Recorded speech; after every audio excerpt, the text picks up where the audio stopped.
Welcome, everyone, and thank you for joining us. I'm Melissa Warner, Executive Vice President at HealthCom Media, publisher of Wound Care Advisor, American Nurse Today, and several other healthcare-related websites and journals. I'll be serving as your moderator today. Our topic today is Innovations in Wound Care, the role of wound cleansing in the management of wounds. Our presenter today is Martha Kelso, founder and CEO of Wound Care Plus. As a visionary and entrepreneur in the field of mobile medicine, she has operated mobile wound care practices nationwide for many years. Martha educates on the art and science of wound healing and how practical solutions apply to healthcare professionals today. She started her career as a certified nurse aide at the age of 15 in Kansas before moving to Kansas City, Missouri to attend nursing school. Long-term care nursing was her first love and her biggest challenge. We welcome Martha today and thank her for her time and valuable information. This educational program is brought to you by Angelini Pharma, offering innovative solutions to promote infection control, antisepsis, disinfection, and wound healing. We thank them for their support. To maximize your webinar experience, please note these important housekeeping items before we get started. First, the formal content of today's webinar will last approximately 30 minutes. The last 15 minutes will be reserved for audience questions. You can submit your questions at any time to the chat box appearing on your screen, and we will address them during the last minutes of the webinar. A full replay of the webinar will be available within the next 2 days. A link will be sent to you and posted on www.woundcareadvisor.com for on-demand viewing. If you have any questions that are not addressed, a contact name and email will be posted at the end of the webinar. Now I'd like to welcome our presenter, Martha Kelso. Melissa, thank you so much for that wonderful introduction. I'd also like to thank Wound Care Advisor and Angelini for hosting this really important webinar about wound cleansing, the wound microenvironment, and we want to make sure that we meet the objectives for today. So let's review the objectives before we really get into the meat of the presentation. By the end of this webinar, we want the learner to be able to identify the role of proper wound cleansing. We want to discuss how to select and use non-toxic wound cleansers. Very, very important. We're also going to review the wound microenvironment. We want to make sure that your wound cleansing practice is up to date by the cleansing and its role, basic cleansing techniques, and when not to clean a wound. We're going to review the ideal wound cleanser, the use of hypochlorous acid as a wound cleanser, and clinical case studies. There'll be some photos involved. So let's get started with the wound microenvironment. Wound microenvironment of chronic wounds represents a major therapeutic challenge to clinicians across the United States. We have a lot of relevant factors that influence the healing process. This can be everything from bacteria to proteases, biofilm, and oxygen. So let's review those individually. In the chronic wound, that chronic wound provides an ideal environment for bacterial growth. And of course, bacterial growth can turn into bacterial infection, which is one of the most prevalent causes for poor wound healing or prevention of wound healing.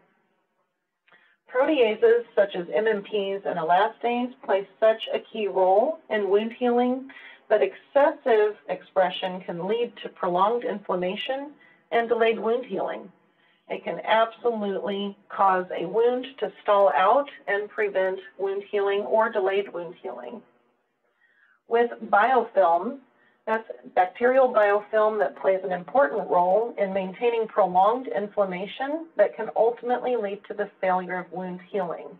Of course, we want to get a wound out of the cycle of inflammation so we can get that wound into a cycle of healing. Oxygen in chronic wounds must have oxygen present in order for a wound to heal. So in chronic wounds, there's a substantial imbalance between the supply of oxygen and the high energy demand of the healing tissue. And adequate oxygenation can slow down wound healing processes. We must have oxygenation to keep tissue healthy and tissue healing. Let's talk about the importance of pH in wound healing. So here we have the pH all the way from the acidic to the alkaline. And what we've known over the years through research and science is wounds with an alkaline pH have demonstrated lower rates of healing. Healthy skin needs to have a slightly acidic pH, usually a pH of about 5. With our wound cleansing, the pH is important. We need to know the product that we're putting into the wound, if it's helping balance the pH into a healthy wound healing environment, or if it's skewing the pH of a wound, or even the skin, creating more issues. The pH of a chronic wound is mainly alkaline. So anything at an 8 or above is going to stall out wound healing. We really want that therapeutic range. We've got to pay attention to our wound cleansers and how it impacts the pH of our wound and skin. So let's review that. The importance of acidic pH is an acidic environment in a wound bed is an additional benefit that can contribute to the reboot of the wound towards healing, really pushing that wound out of the chronic or inflammation stage into a healing stage. An acidic pH can contribute to an unsuitable environment for the growth of pathogenic bacteria. And of course, reduction of bacteria helps prevent infection. Preventing infection, of course, helps keep wounds healing. A more acidic environment can reduce the activity of MMPs, proteases, and restore the healing state. An acidic environment can reduce the growth rate of bacterial load and biofilm. And of course, our acidic pH can improve tissue oxygenation, which is an essential condition for successful wound healing. So we have 4 items: bacteria, proteases, biofilm, and oxygen, that all relate back to the acidity of pH in a wound bed. And that leads us to asking the question, is your wound cleansing practice up to date? Cleansing and its role. Wound cleansing, of course, we've done for centuries. We've done that to remove surface contaminants, of course, bacteria, non-viable tissue, and excess exudate. Too much drainage is harmful to tissue and the surrounding skin. Wound cleansing can be such an effective way to remove inflammatory stimulants and local barriers from the wound bed. It's kind of our first line of defense to get started on healing a wound. So an ideal wound cleanser needs to modulate the wound microenvironment. We've got to balance the management of key components with preservation of tissue safety. We've got to make sure when we are choosing a wound cleansing regimen that it is not cytotoxic to the wound or other cells. So basic cleansing techniques, of course, there's swabbing. We use items that don't leave debris in the wound bed. And then, of course, irrigation. Irrigation is where we are using some form of pressure or force behind the fluid, the irrigation fluid, to try to remove debris. It also rinses bacteria out of the wound. Of course, we don't want to clean a wound when they are dry, gangrenous, where the body is demarcating or self-amputating. Our goal in those cases are to keep the wound clean and dry. We don't want to rinse, we don't want to hydrate, we don't want a moist wound healing environment, because we will convert dry gangrene to wet gangrene. And then, of course, wet gangrene spreads. Anytime we have fragile granulation tissue, if we are cleansing too aggressively, we can absolutely damage that fragile granulation tissue.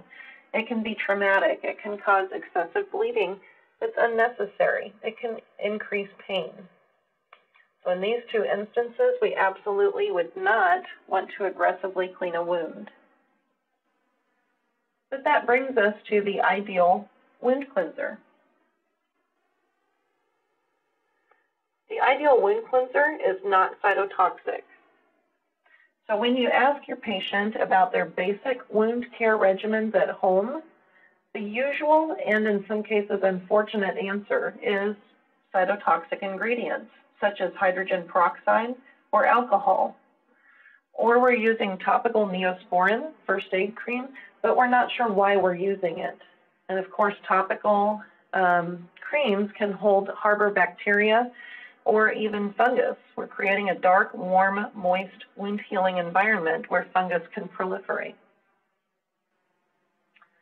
So when we talk about antiseptics, such as hydrogen peroxide or alcohol, we know that research has shown these antiseptics have a negative impact on healing wounds. Antiseptics can include alcohol, iodine, chlorhexidine gluconate, silver, or hydrogen peroxide. These are known cytotoxic ingredients that do not help the wound heal. Antiseptics can be used in right situations and durations, but we need to know it's for an extremely limited amount of time, and we need to know what our goal is before we start reaching for cytotoxic products instead of non-cytotoxic products.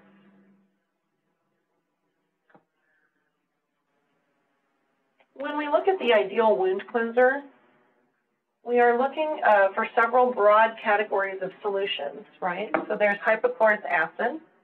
We know this is produced by the body's immune cells in response to invading pathogens. When used as a wound cleanser ingredient, it acts as a preservative by inhibiting growth of microorganisms within the solution. Different hypochlorous acids we know have a 12-second to 15-second kill time for certain bacteria, viruses, etc.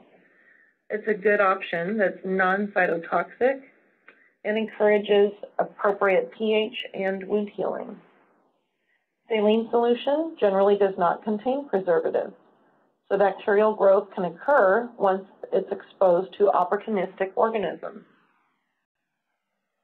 Sodium hypochlorite is familiar to healthcare practitioners as Dakin's solution. Dakin's solution can be injurious to the wound tissue and can slow down wound healing. Dakin's solution is known as a cytotoxic product that's often used for wound irrigation or sometimes even used to be left in the wound. Again, cytotoxic ingredients are the ones that we do not want to reach for first or for prolonged situations. We want our wound cleansing regimen to help achieve the goals of wound bed preparation by removing microorganisms, biological, and environmental debris.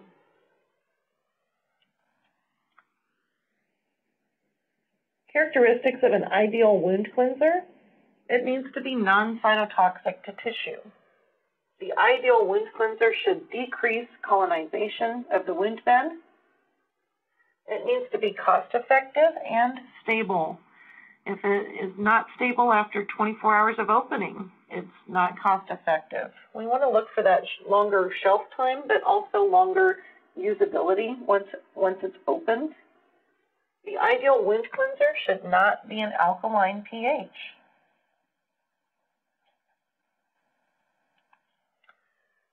Hypochlorous acid as a wound cleanser is an ideal solution. Let's talk about why. Hypochlorous acid is one of the major inorganic bactericidal compounds of innate immunity, and it is effective against a broad range of microorganisms. Although they look similar, hypochlorous acid and sodium hypochlorite are still very different. The cell wall of pathogens is negatively charged. Hypochlorous acid can easily penetrate the cell and destroy the pathogens from the inner. Sodium hypochlorite cannot easily penetrate the wall of pathogens. At the same concentration, the biocidal activity of hypochlorous acid is 80 times stronger than sodium hypochlorite.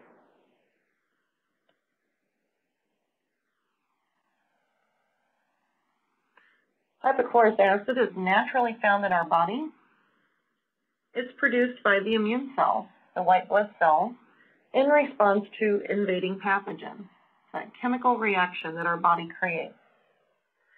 Hypochlorous acid is 80 times stronger than sodium hypochlorite, and it creates an acidic pH. With sodium hypochlorite, also known as Dakin's solution, this can be injurious to the wound. It can be cytotoxic. We know that cytotoxicity can slow down wound healing.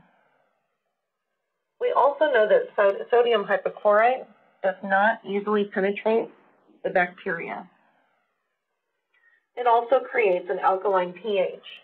It's not considered an ideal agent to be used as a wound cleanser. So let's review some clinical case studies. Let's look at some leg ulcers. Here we have a 48-year-old male. He's had a wound for about 15 years before treatment with a wound cleanser containing hypochlorous acid. This gentleman had a lot of severe comorbid medical conditions, including essential hypertension, lymphoma diagnosed in 1999, epilepsy, a valvular heart disease, osteomyelitis of the knee diagnosed in 2010. Before the use of Nexidine, this gentleman was in a traffic accident with the left lower limb having a severe injury.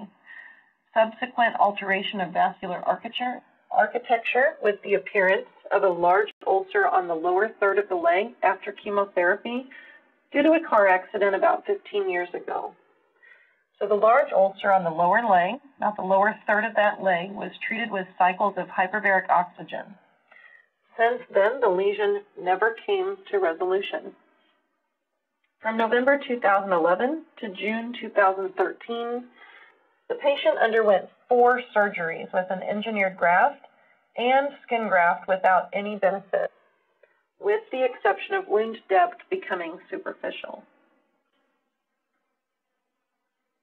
Okay. So we can see the extensive wound on the left-hand side before we started treating them with hypochlorous acid. On the right, you can see the significant decrease in surface area of that wound. So we can also see the time in days. Day 0, it was colonized, had extensive drainage, it was hyperexudative, had a superficial depth, and we had square centimeters of 250 square centimeters. He also rated this pain as a 7. At day 12, it was still colonized. Drainage had reduced to an average or moderate level of drainage, still superficial, square centimeters still the same, but his pain had reduced down to a 6. We're starting to show improvement out of that cycle of inflammation. At day 42, we cleaned, the tissues now look cleansed. They do not look colonized anymore. It's still superficial, and we're starting to show reduction in square centimeters. And his pain, of course, has reduced by almost 50%. At 183 days, we are now starting to show signs of reepithelialization. The exudate management is controlled, still superficial with an area of 184 square centimeters. Pain is now down to a 2. And at, of course, 302 days, he is still showing signs of healing. The drainage is well controlled, still superficial, square centimeters of 135, and his pain is at a 2, which is approximately a 46% reduction in square centimeters, overall size of the wound. More importantly, his pain has reduced by 71.4%, and we are out of that cycle of inflammation. Clinical case study number 2, we have a gentleman that's 31 years of age. 2 years before treatment with a wound cleanser containing hypochlorous acid was when this wound was developed.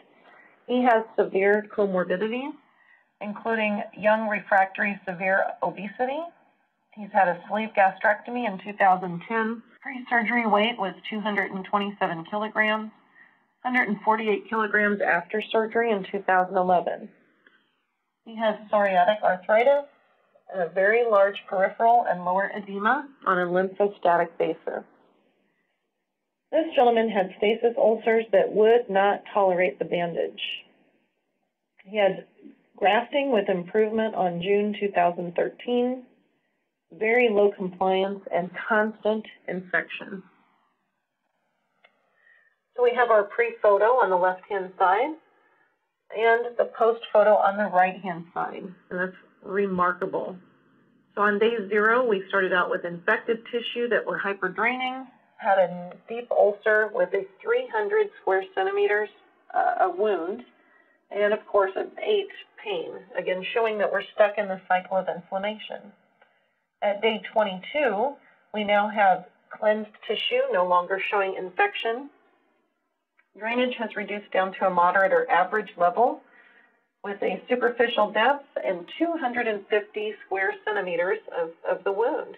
Pain now reduced to a 5. At day 155, our area has reduced down to 180 square centimeters, and its pain has gone down to a 2. 236 days in, it's starting to drain again. Still superficial. Area has reduced by 50% down to 150 square centimeters. Pain remains at a 2. Day 295, still cleansed. Drainage is now poor, and the depth superficial with an area of 118 square centimeters. That's a reduction of approximately 60% in square centimeter reduction. We are showing healing, which is excellent.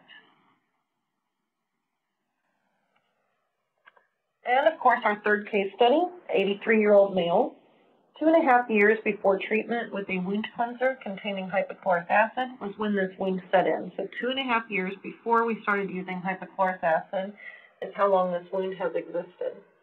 Again, severe comorbid medical condition. He's had BPH, benign prostatic hyperplasia with previous transurethral resection of the prostate. He's had high blood pressure, hypertension, and post-thrombotic syndrome on the right leg. He's also had chronic corrential anemia, lysotonitic episodes, and paroxysmal atrial fibrillation. So in April of 2012, he was hospitalized with a diagnosis of bilateral ulcers on the lower limbs and a diagnosis of pyoderma gangrenosum and polymicromic superinfection with severe sepsis. Again, we had the proximal AFib.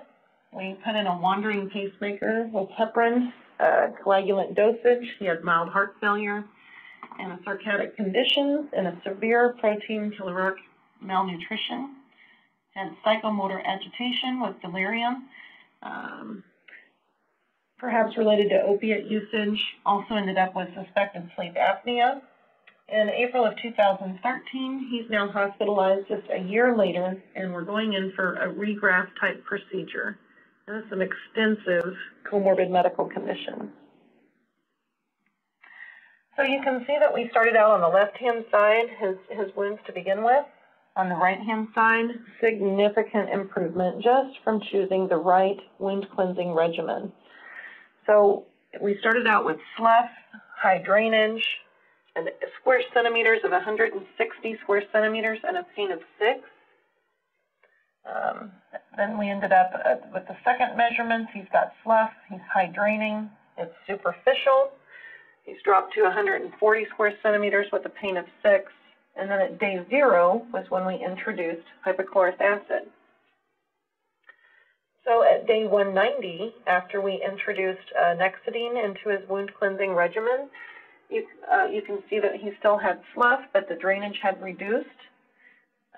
Also, the square centimeters had reduced from 120 down to 70. His pain went from a 5 to a 2. So we're now showing positive improvement. We're getting him out of that cycle of inflammation.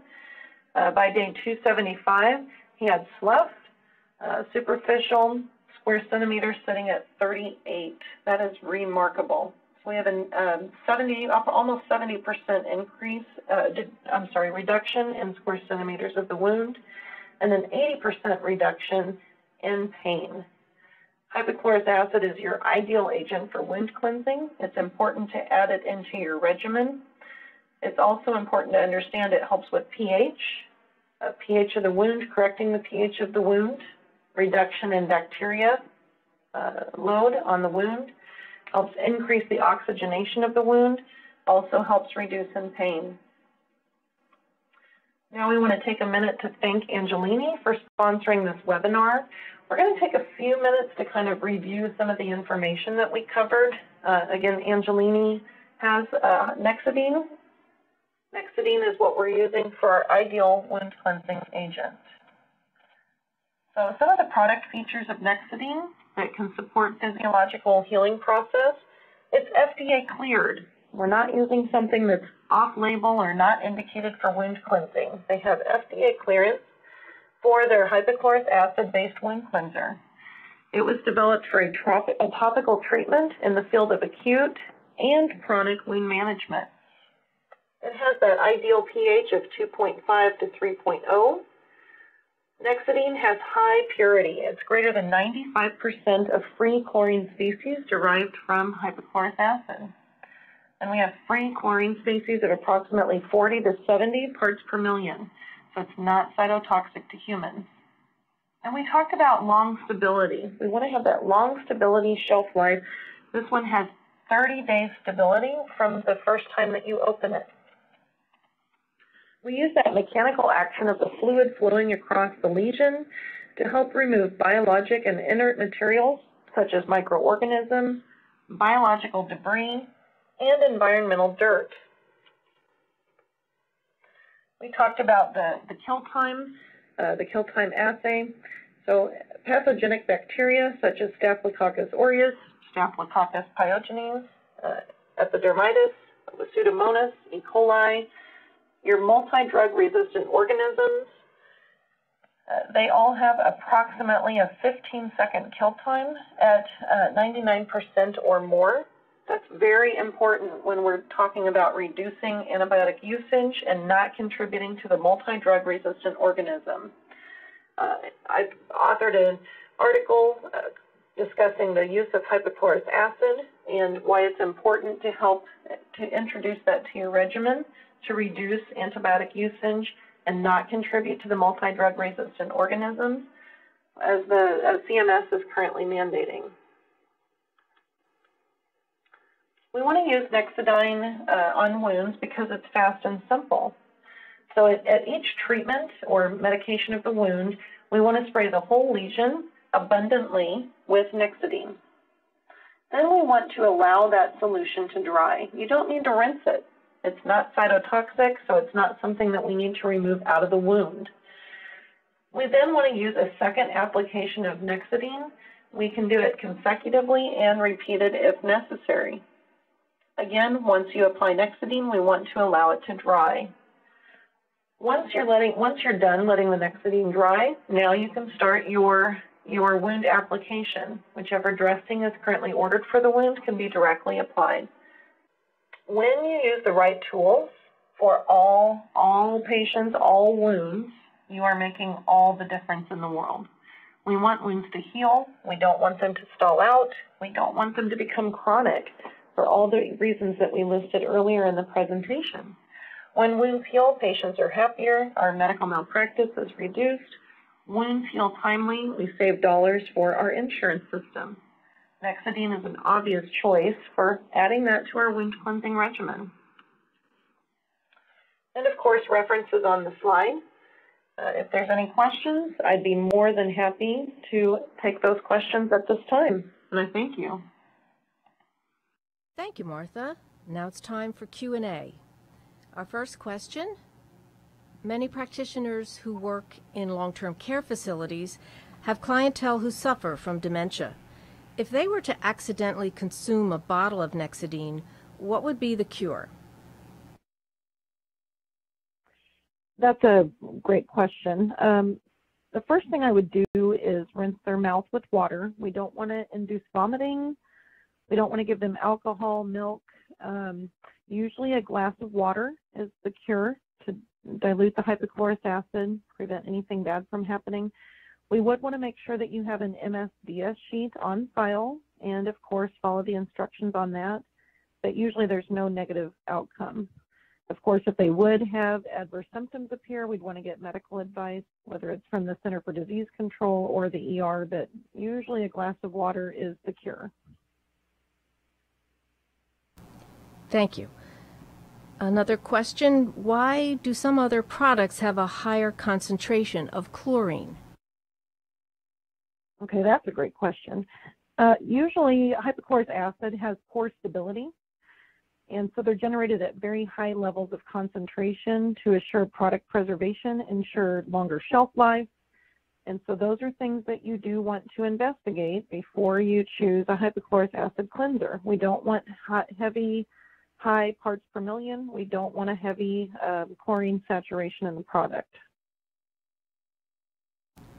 Okay. Can this cleanser be used along with traditional wound care products? It can, actually, and it's an excellent solution or excellent choice to partner with other products. Sometimes it may interact with certain products, such as silver. There may be an interaction with silver.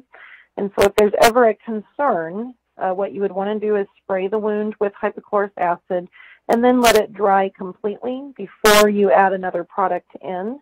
And once it's dried completely, then there's no risk of it counteracting or interacting with other wound products. But generally speaking, Nexidine or hypochlorous acid is an excellent product to mix and match with other products.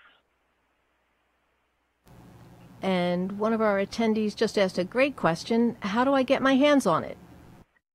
Okay, yeah, that's important to know. On the last slide of the presentation, I believe it is, the contact information for Angelini is on there. And so I would recommend if you're interested in getting your hands on Nexidine, I would call the Angelini number and ask them where they can find it, whether they can buy directly from Angelini or get it from different distributors that you may already be contracted with. I would call Angelini directly. They would have the most up-to-date information on how to obtain Nexidine. Thanks. How long can this product be used?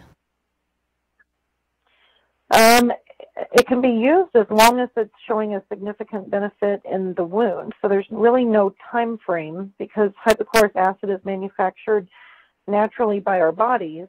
There's no risk. We're not worried about the product becoming inactive or the wound stopping, not reacting to the hypochlorous acid. So it can be used to closure, and it helps, of course, with oxidation of bacteria, viruses.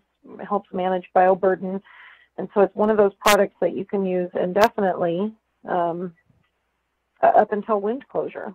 Great question. Martha, the slides indicate that the free chlorine species are 40 to 70 ppm. At what level does this become cytotoxic to humans based on ppm? That's a tough question. The cytotoxicity of hypochlorous acid, there's not a lot of good scientific-based research or evidence on it, but we start getting nervous around the 300 parts per million. Certain studies have shown that the 300 parts per million or higher is when we start getting worried. And quite frankly, when hypochlorous acid is effective at 40 to 70 parts per million, there's not a good reason to elevate up to a higher parts per million hypochlorous acid.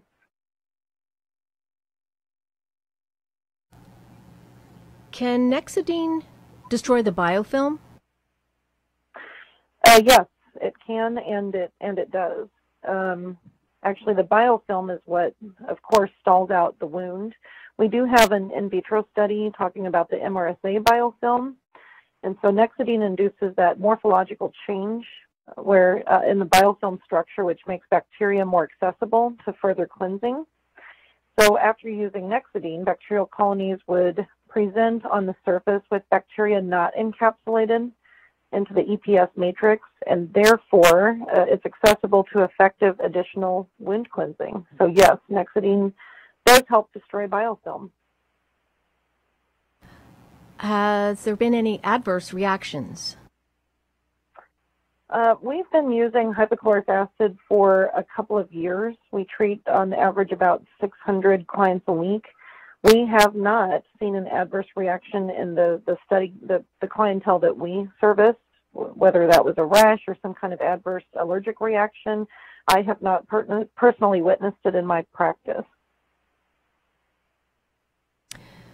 Does the acidic pH of Nexidine cause pain or a burning sensation?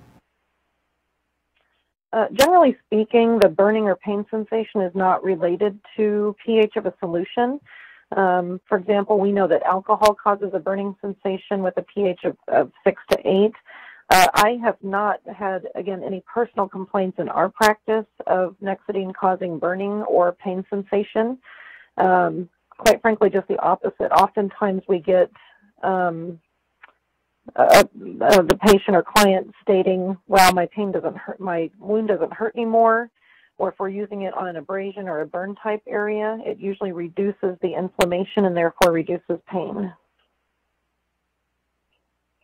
Thank you. Well, I'd like to thank you again, Martha, and fortunately we've run out of time. So thank you to all our participants today, and there will be information on the screen if you have additional questions on ways to contact for answers. Thanks again.